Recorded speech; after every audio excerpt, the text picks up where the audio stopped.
আজকে দেখাবো মাছের ডিম দিয়ে আলু ভাজি। তো প্রথমে কড়াইতে আলু, তারপরে কাঁচামরিচ, তারপর সামান্য পেঁয়াজ, হলুদ সবগুলো দিয়ে বসিয়ে দিয়েছি চুলোয়।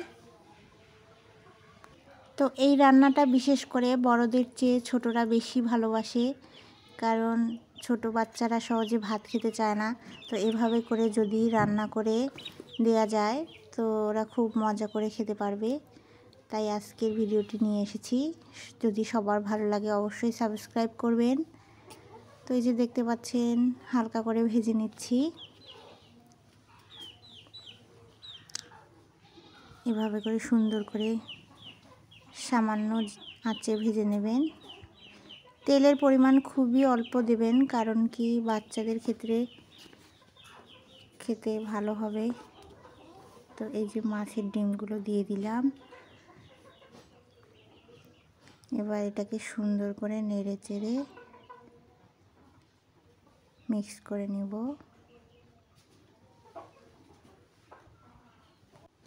এই রান্নাটা কিন্তু সবারই অনেক পছন্দের একটি রান্না। আপনারা চাইলে অবশ্যই বাসায় ট্রাই করতে পারেন। এভাবে করে খেলে খুবই ভালো লাগবে। তো যে দেখতে পাচ্ছেন সামান্য লবণ দিয়ে দিচ্ছি। এটা হচ্ছে একদম পানি ছাড়া রান্না। এভাবে করে শুকনো শুকনো করে ভেজে নেবেন। এই সামান্য মরিচের গুঁড়া দিয়ে দিলাম।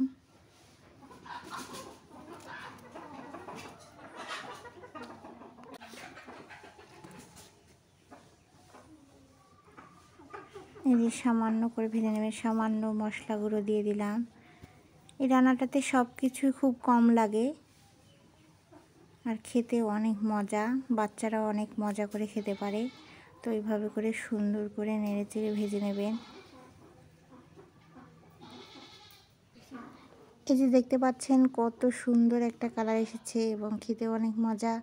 তো সবাই ভালো থাকবেন, সুস্থ থাকবেন। আল্লাহ হাফেজ।